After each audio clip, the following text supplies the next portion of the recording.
Yan. So doon po ako umaattend sa kanilang pagsamba. So hanggang sa ako po ay humawak ng iba't ibang tungkulin sa dating daan. So hindi lang po ako naging member doon, naging KKTK Vice President po ako noon, naging mang-aawit din po ako kahit wala akong boses. Yan. Tapos naging manggagawa din po ako at naging coordinator ng KNC Workers. Ang manggagawa po noon, pag sinasabing manggagawa, ang counterpart po niya ay yung mga pari po natin, mga pastor. Yan. Iba po ang manggagawa noon, tsaka manggagawa ngayon sa dating daan. Sa panahon po namin, pag sinasabing manggagawa, talagang gumagawa. Ibig sabihin, gumagawa kami, wala kaming sahod, wala kaming sweldo, kami pa ang magtatrabaho para mayroon kaming sahurin. Kaya pagkatapos ko po ng mga exposition po noon, mga mini pulong, ang tawag po namin doon, meron po akong tindang patis, yan. Mga iba-ibang mga tinda-tinda, yun po yung ginagamit ko sa paglilingkod ko noon. Kasi ang paniniwala ko, kami lang ang totoo, yung ginagawa namin para sa Diyos. So, pati pag-aaral ko, kaya ngayon lang po ako nakatapos ng pag-aaral iniiwan ko yung pag-aaral ko kasi paniniwala ko, sabi ni Mr. Soriano noon, maswerte na niya na abutin ng 20 years ang mundo. Yun ang paniniwala po namin noon. Nung ginagawa po yung LRT3, yan, yung ginagawa po yun, pinagtatawanan namin yung mga gumagawa nun kasi bakit paan niya kayo gawa ng gawa, hindi nyo matatapos darating na ang Kristo. Meron pang sinabi si Mr. Soriano nun, bago pa daw madesisyonan ng Korte Suprema yung issue sa pangalan ng iglesia kasi dinimanda po sila ni Persida Acosta, dumating na ang Kristo. Ang dumating, Kristo ng sabong. Diyo ba? So dumating ngayon ang kautusan na pinagbabawalan si Mr. Soriano na gumamit ng kanyang iglesia. Ano yung reason ko bakit ako umalis? Una, ang paniniwala po namin noon sa dating daan, hindi kami yung iglesia ng Diyos. Di ba, Sis Josie, Ka-Angie? Hindi kami yung iglesia ng Diyos. Kami ay mga kaanib sa iglesia ng Diyos. Yun ang tindig namin sa mga debate noon. Pero ipinagtataka ko lang, bakit nagrehistro si Mr. Soriano ng iglesia ni Yahawaha at ni Yahawasaa Hamasayaha Incorporated? Nung inilabas po yung desisyon ng korte, no? Pinulong po kaming mga manggagawa, District 4 ng Rizal, sa San Mateo, Rizal po iyon. Sabi sa amin ng aming district minister, ang counterpart po nun ay obispo. Ang sabi po ng district minister, magtatanong ako, magmi-meeting tayo, lahat ng pwedeng itanong ng mga tao dahil sa nangyaring ito ay aaralin natin. Ano ang mga posibleng itanong ng mga tao? Isa po yan sa itinanong ko. Kung totoo na naninindigan tayo na tayo yung iglesia ng Diyos, bakit tayo yung mga kaanib sa iglesia ng Diyos at hindi tayo yung iglesia ng Diyos, bakit hindi natin inirehistro ang mga kaanib sa iglesia ni Yahawaha? Hanggang ngayon ay hindi po nila sinasagot yan sa telebisyon o sa YouTube. Baka meron po kayong nasa search, inform nyo po ako.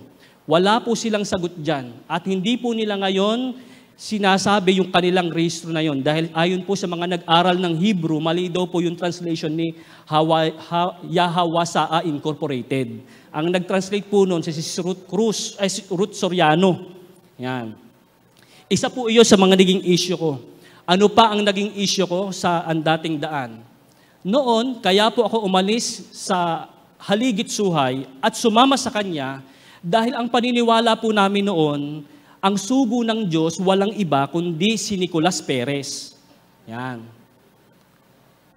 Ang tawag, mayroon po kaming katawagan sa loob. Ang tawag po doon matatandang kapatid. Yung mga haligit suhay na naging miyembro po nila, tinatawag pong mga matatandang kapatid. Isa po dyan yung hipag ni Mr. Soriano. Si Carl Lourdes Pernito. Kami po ang madalas mag-usap noon ni Kalulu. So, isa po iyan sa ipinagtataka namin, bakit lagi niyang inaatake si Mr. Perez sa pasalamatan? Sabi, itong mga ito, nagpasalamat po kami noon, itong mga ito, mga maka-Perez yan. Gusto niyo, lamunin niyo si Nicolas Perez.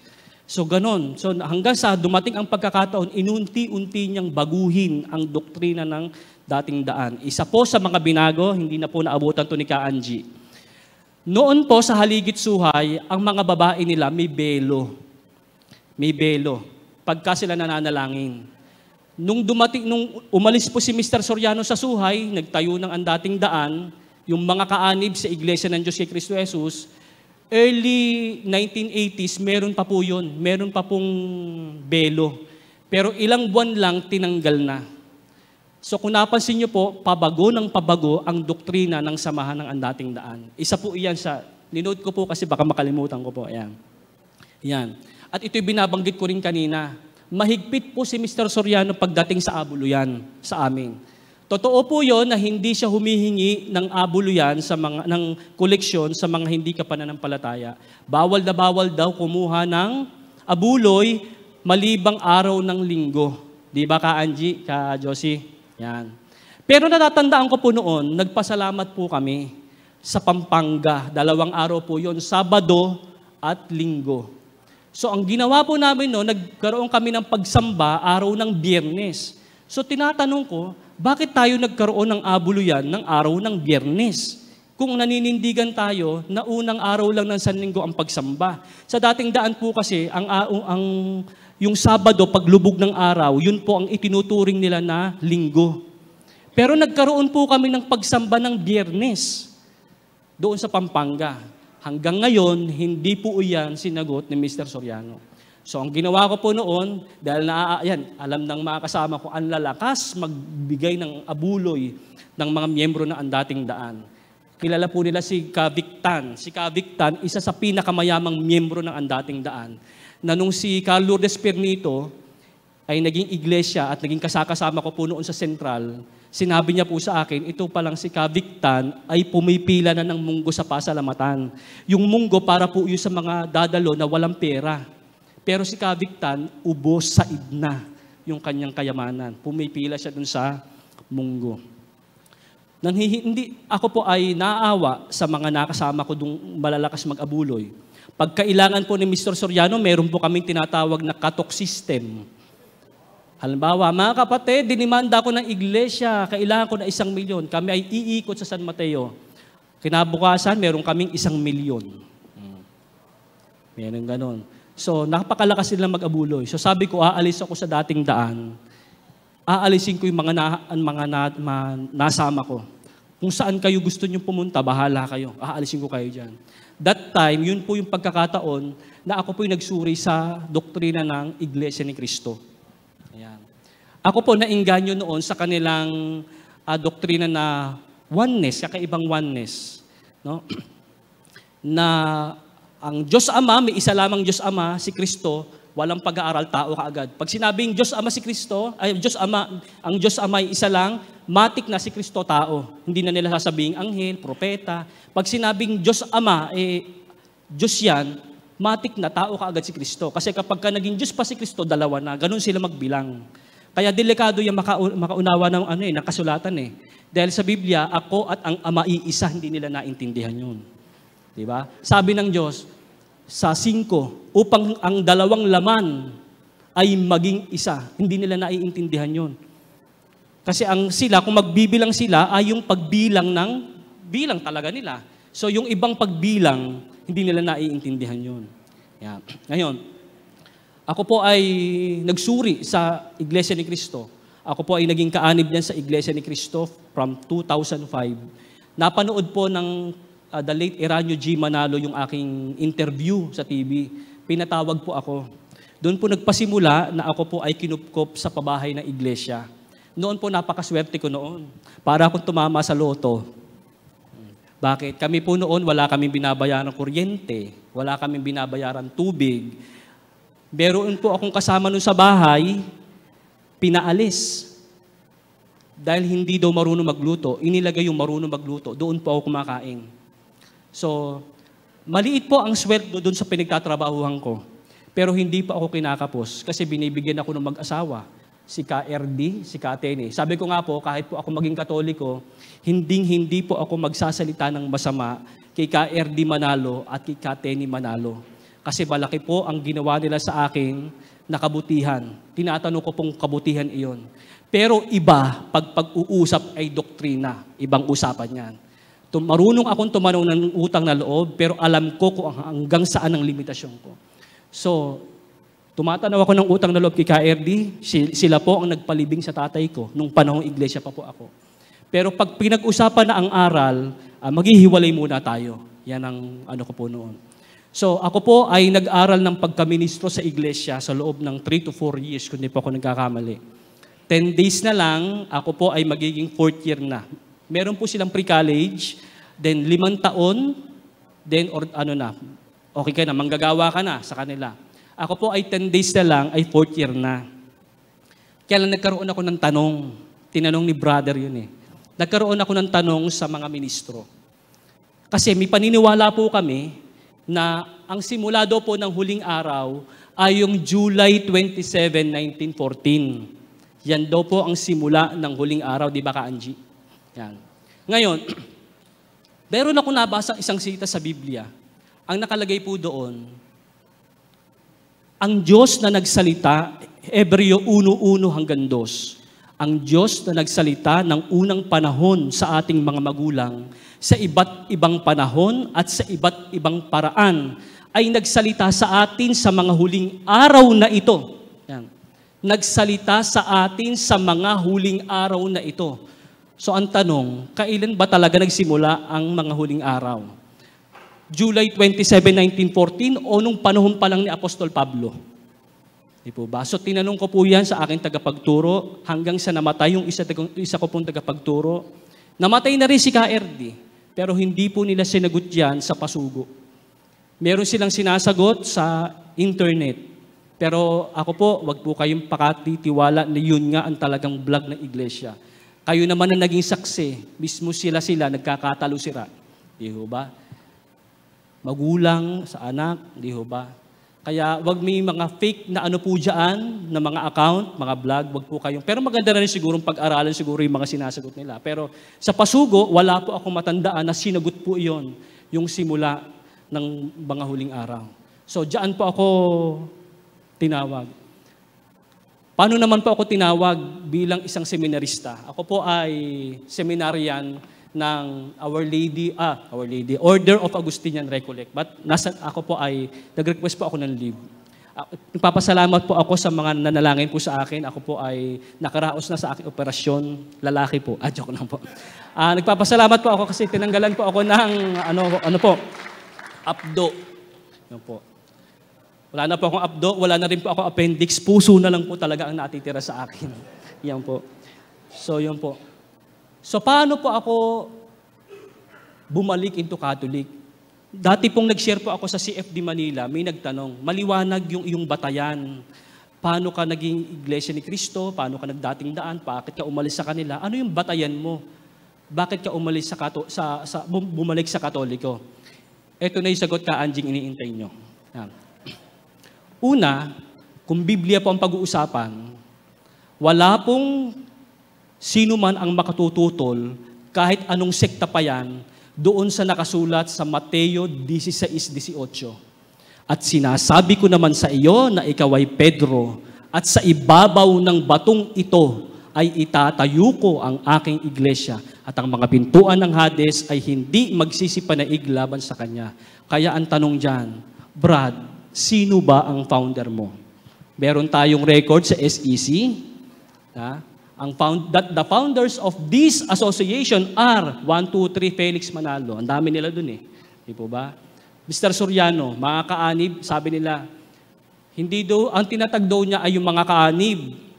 Hindi daw yung mismong iglesia ng Diyos. Yun ang ano nila eh. Kasi sila lang daw ay nakisanib. Pati siya nakisanib din. Sino kayang tumanggap? Di ba? Sino kayong tumanggap? Ang alam kong sinaniban ni Mr. Soriano, yung haligit suhay. Yun yung sinaniban niya. Kaya merong tema noon, patutunayan daw niya ang tunay na iglesia, yung kanyang sinasamahan, kailangang mabautismuhan doon sa kanyang samahan. Tanong, ikaw ba, Mr. Soriano, nabautismuhan ka ba sa samahan mo? Pagka may naipakita kang dokumento na ikaw ay nabautismuhan sa dating daan, huhubarin ko itong abito. Magpakita ka ng batayan na meron siyang 6 na rehistro eh. Meron siyang 6 na rehistrong iglesia. Iglesia ng mga panganay, Ay, iglesia ng mga bunso, meron siya noon. Iglesia ng Diyos Ama at sa Panginoong Hesukristo.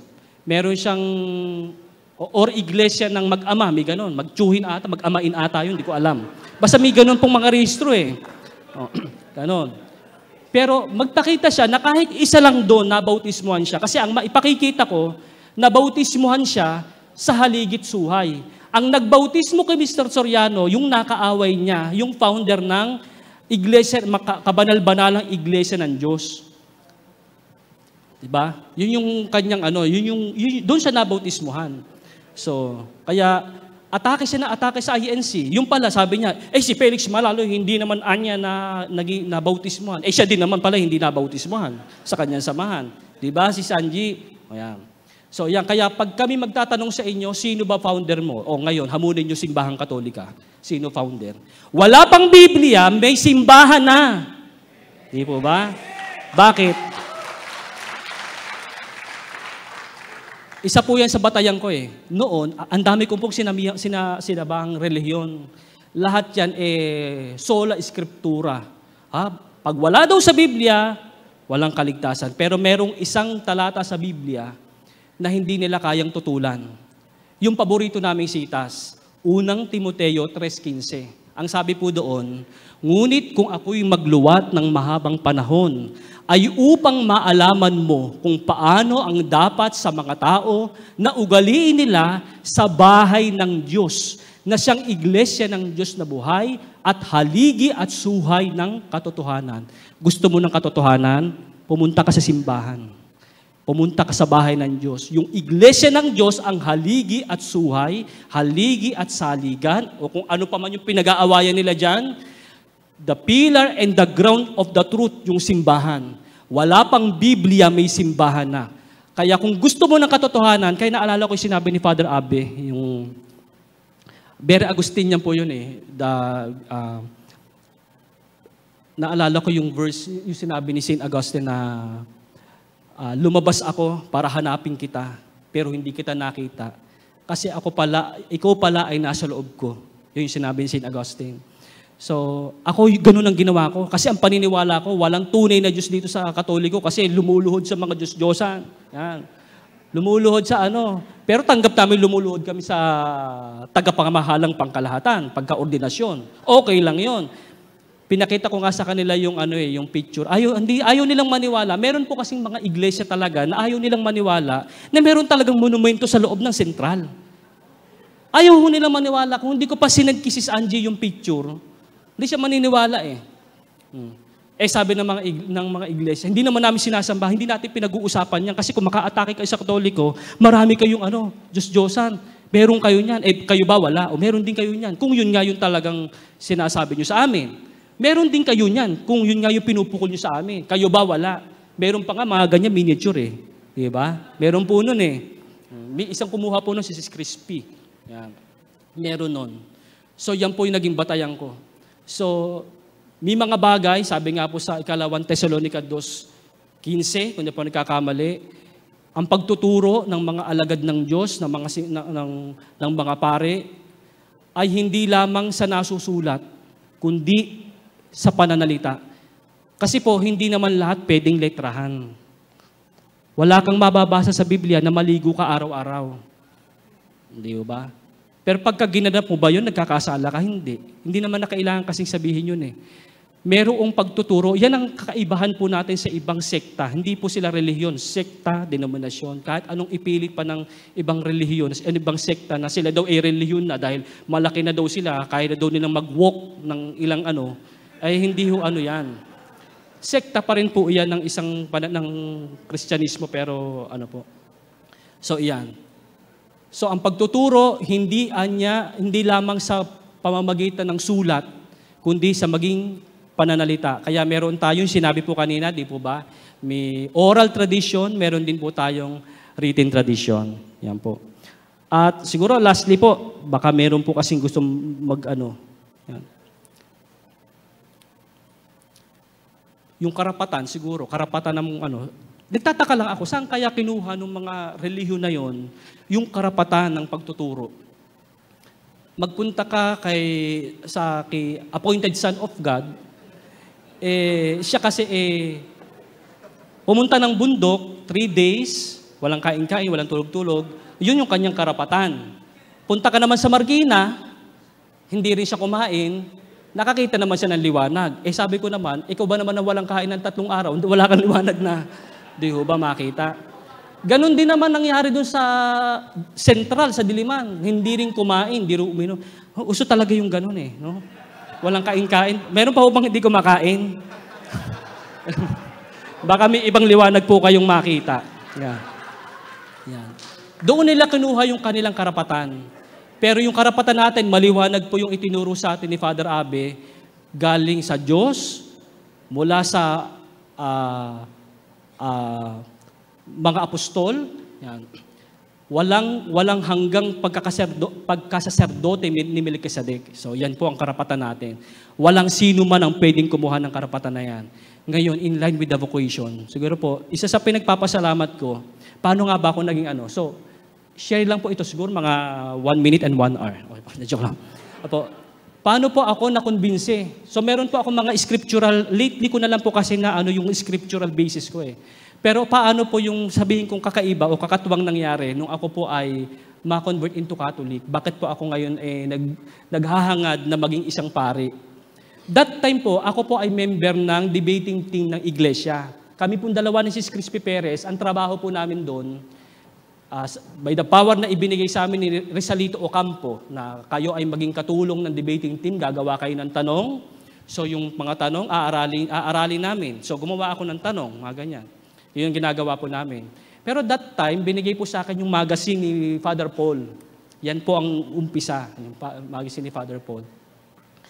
Nanonood po ako ng Sunday TV Mass. So, that time, sabi ko, gusto ko maging pare. At yun yung pangarap ko noon pa. Sabi ko, gusto ko maging pare. Pero magulo ang utak ko noon. Ibig sabihin, hindi ko maintindihan nararamdaman ko kasi napaka-aktibo kong miyembro. Wala akong sa hinagap na ako po yaalis talaga sa iglesia. Pero gusto kong maging pare. That time, umalis po ako ng Central, pumunta po ako ng Quiapo. Diyan po ako nagsisimba every Sunday. Ang ginagawa ko po noon, pagkatapos ko ng pagsamba sa iglesia, pag nakapagtaob na ako ng tarheta, sasakay ako ng FX papuntang Quiapo. For almost 2 years ginagawa ko po iyon. Sa pagkakaalam ko po na walang nakakasunod sa akin, pero meron pala nakasunod. Ang ginagawa po namin noon, meron po kaming palagdaan na nire-record po namin kung saan kami aalis. Kaya yung mga sinasabi, mga dukutan issue, pag-aralan nyo mga kapatid. Nakalagay talaga doon. Hinahanap ko na nga po kung nasaan na si Crispy Perez. Sana mag-text ka sa akin, Crispy, kung nasaan ka na. No? So, ang nilalagay ko lang po doon, basta bibilin lang ako, hindi ko sinasabing pupunta ako ng Quiapo. Yan. Minsan, may isang janitress, nakita po niya yung table ko, may rosary. Kaya malaki po ang role ng rosary sa buhay ko Yan, malaki ang role ng rosary ni Mama Mary sa akin sa pag-convert ko into Catholic. May nakitang sa aking drawer nagtrabaho po kasi ako sa College of Nursing for 8 years. So nakita po nila, bakit kami rosary dito? Sabi ko, yan ang halimbawa ng panalangin paulit-ulit. Yan. Be safe ako. Diba? Yan. Hanggang sa hindi ko na matiis. Alam niyo po, bago po lumabas ang issue, minababalitaan ako sa loob ng pamilya Manalo. Sa loob ng pamilya Manalo, minababalitaan ako. Kinakabahan na ako, sabi ko. Pero ini-ignore ko lang siya. Pero nasa puso ko na ho talaga na ako ay aalis, gusto kong magpare. So November 2011, yun po ang simula ng aking conversion story. So nung ako po ay gusto ko na talaga magpare, sabi ko, nanay, labas na tayo. Siguro mga January 2013. Yan. Labas na tayo, nanay. Yung nanay ko, alam na rin niya na gusto ko magpare. So, ang ginawa ko po noon, hindi ako umuwi sa amin kasi masusunda ko saan ako nakatira. Inisa-isa ko yung gamit ko. Yan. Tapos, ako po ay umuupa noon. Kumuha ko ng paupahan. So, habang hinihintay ko yung May, kasi May po ang pasukan nag-apply po ako sa Our Lady of the Angel Seminary. Franciscan din po ako, sister. May dugong Franciscano po ako. Ngayon po nung nag-decide po ako na umupa sa labas, Pero ayaw pa ho nila akong payagang mag-resign kasi that time marami po talaga akong trabaho na yung mga exams ng mga bata, so mga passwords ng mga iba't ibang ano po sa College of Nursing, ako po may hawak. So, hintay po ako hanggang May. Pagdating ng May, whether they like it or not, aalis talaga ako. Nung nakapasa ako sa Our Lady of the Angels Seminary, sabi ko, that's it. Ito siguro yung inaano ng Diyos sa akin, sabi ko. So that's the time na iniwan ko na yung pananampalatayang iyan. Then yung kumpil, may nagtanong kanina, tsaka po ako nagpakumpil. Kasi ako pala nakumpilan sa hindi ko alam, aglipay. Pati pala aglipay, ay napuntahan ko.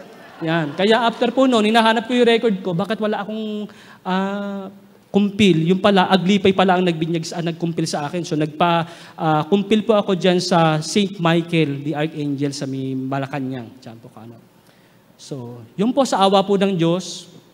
Ngayon po ay naandito po ako ngayon sa Order of Augustinian Recollects na niyayakap ko po ngayon kasi nagustuhan ko po yung buhay pananampalataya, yung buhay panalangin ng aming po samahan. Yan. Nagpapasalamat din po ako sa mga kapatid kong mga Recoletos sapagkat tinulungan po nila ako hindi ko naman po hinihingi pero kusa nilang ibinigay yung aking po operasyon. So maraming salamat po sa aking pamilya po. Siguro po hanggang dito na lang po baka meron po kayong gustong itanong, baka may hindi po sa inyo malinaw tungkol sa mga ano. For our open forum po, ililimit po natin sa 4 questions po. So yung mga may gusto pong tanong, lapit lang po para po kay brother.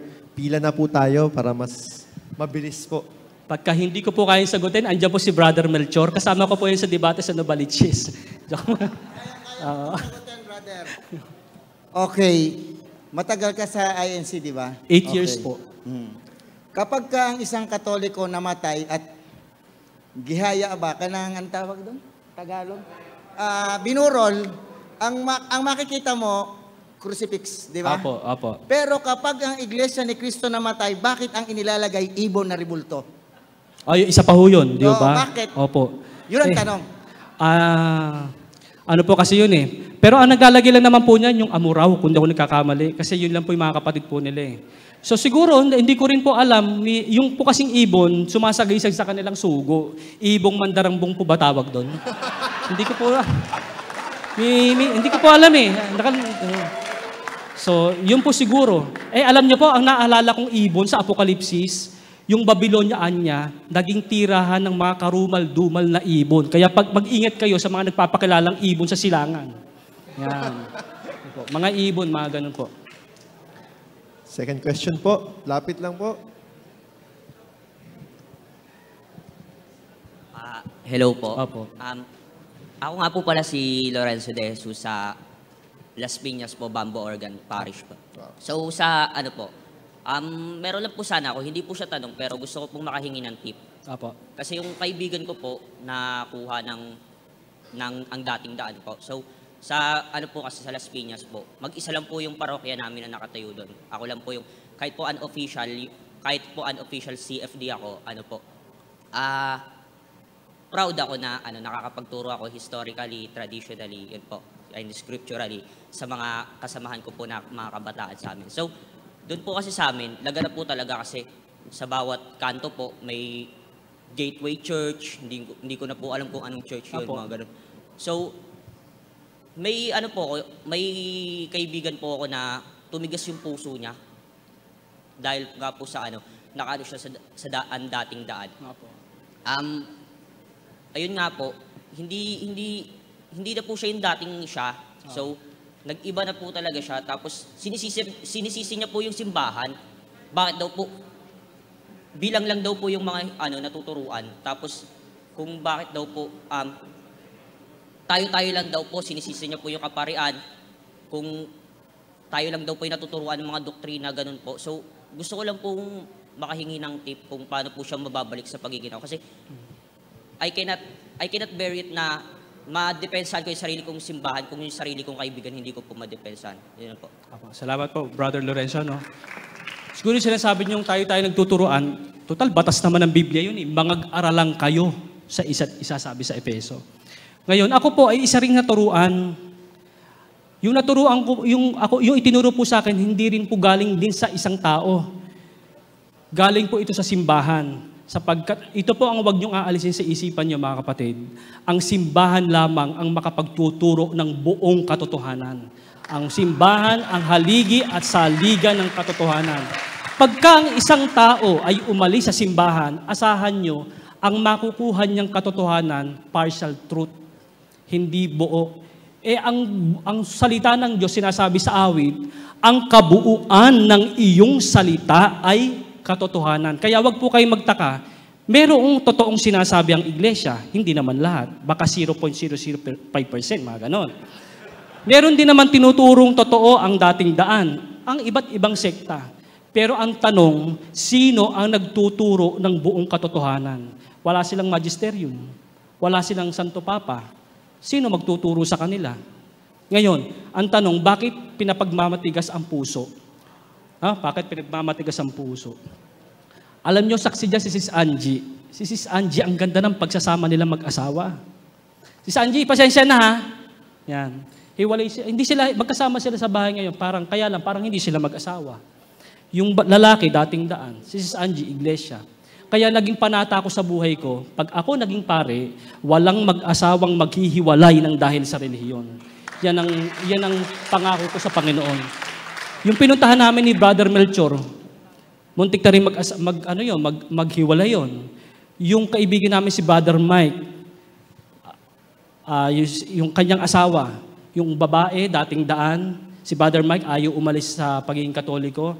After ng mga pag-uusap namin, pumupunta pa po sila sa seminaryo noon. Para magtanong ng pananampalataya. Awa po ng Diyos, bago po ako maging pre-novice ng Agustinian Recollect, bininyagan po yung anak niya, isa po ako sa mga ninong. Yan. So siguro, brother, ang maano ko po doon, kasi wala to tayong magagawa pagkapuso talaga eh. Pagkapuso ang pinag-usapan, kailangan talaga natin ilalapit sa Diyos yan. Wala tayong magagawa dyan. So, siguro by means ng example ng buhay natin kapatid, pakilala mo sa mga CFD natin. So, kung gusto nila, doktrina, si Brother Melchor nasa likod mo, kausapin mo. Yan. So, yun. Saka, ang dating daan kasi, brother, akala nila, pag sila, yung mga miyembro nila, pag nagsalita, akala nila, alam na nila yung buong katotohanan. Anong banal na halik? Anong banal na halik? Ganun sila magtanong eh. Tanongin mo miyembro, alam ba niya yung banal na halik? Saan niya nakatira ang Diyos bago lalangin ng langit at lupa? Kahit yung mga miyembro ngayon, hindi alam eh.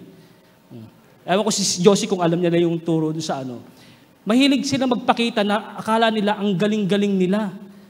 Ganon. Pero walang alam yung brother, ginagarantiyahan ko sa iyo. Ganon. Impress lang sila kay Mr. Soriano. Pero kung meron sila ma-impress, mas impress pa nga ako sa teacher niya eh. Meron siyang teacher si Rodolfo de la Cruz, nakaharap ko din yan sa Bulacan. Yan ang ayaw harapin ni Mr. Soriano. Yan ang defense minister ng Haligit Suhay na nagturo kay Mr. Soriano, hindi niya hinarap. Yan. Kaya yung iba na i-impress dahil doon. So puso, wala tayong magagawa doon, panalangin ng tagakapatid. Yan. Third question po. Second to the last question. Tapos last question po natin si Kuya na nauna po kasi siyang mag-face hand Brother kanina. Arthur, Magandang hapon po. nabasa mo ba yung Know the Truth? Is it true? I read in the Facebook only na nagsimula daw ang conversion mo doon.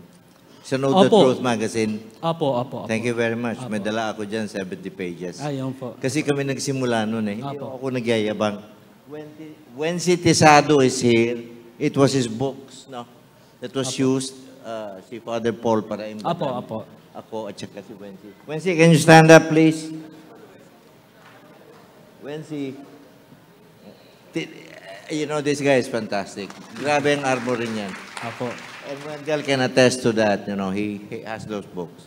Maraming salamat. Apo. Ang Diyos po talaga pagka kumilos talagang kahit paanong kasangkapan yan, kahit paano, ako na-impress din ako sa pagdadamit ng mga pare. So, marami. Ang Diyos ay kaya niyang gawin ang lahat para sa ikababalik ng kanyang mga anak na naligaw. So, yun po. Sige, last question po tayo. Good afternoon po. Apo, good afternoon po. Tanong ko lang, kasi since may kamag-anak din ako iglesia, dahil ang pisang ko ikalihim, tanong ko lang, ang yaman-yaman ng iglesia, bakit ang mga iglesia nakikilibing pa sa sementeryo ng Katoliko? Kasi ang yaman-yaman sila, pero wala naman silang sariling lupa para bumili ng lupa para sa sementeryo libingan nila. Pero kasi like lang sa Imus, Angelus, so private property, pero makita mo yung mga Katoliko, dahil Angel's Eternal Garden is merong malaki rin bulto ni Cristo doon. Apo. Pero makikita ko yung mga mausoleo doon na iba is iglesia. Opo. So tanong ko lang, bakit di sila makabili ng lupa nila para paglibingan nila? Opo. Kasi sa kanila po, ang paniniwala po nila, pag ang isang tao namatay, tapos na. So kahit padaling ka sa simbahan ng so wala na silang pakialam po doon. Yun. Yun nga lang po isang kasi meron po tayong, sabi nga, kumbaga, kung pag-uusapan po natin yung medyo parang, delikadesa, po. So kung maka-atake sa Katoliko, no? Sabi nga ni Atty. Llasos, kung maka-atake sa Santo Papa, parang ang laki ng puhunan ng yung kanilang ginawa sa Santo Papa, no? So atake sila na atake sa ganun. So kasi paniniwala po nila wala nang kwenta ang katawang laman pagka ito ay namatay na. Pero wag ka, asan kaya ngayon yung mga ni KRD Manalo? Meron ako nabalitaan kasi yung itinransfer po iyon, mga kapatid. Yung itinransfer po yung labi, may nakita po akong isang article may isang picture na parang may nagpupunas-punas pa daw, pero hindi po sigurado iyon. So, meron silang sariling pagka mga sinugo lang siguro baka hindi na isugo yung So, pagka hindi sila after po doon, brother, hindi po sila sa kanila parang baliwala po yung paglilibing. Sana i-work out din nila kung Pero sa atin naman to, okay lang naman po din po yun. Apo.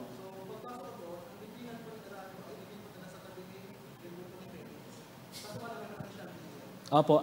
Kung hindi po ako nagkakamali, doon po sa Eternal, sa Eternal Garden, meron po silang biniling lupa doon na para sa mga INC. Isa po sa nakalibing doon, si Lourdes Pernito. So, ganun po. Alam ko, bumili po sila ng kaunting lupa kaya pag nakakita po kayo ng mga lapida na walang krus, INC nakalagay, sila po iyon. Ganun. So, ganun po nila.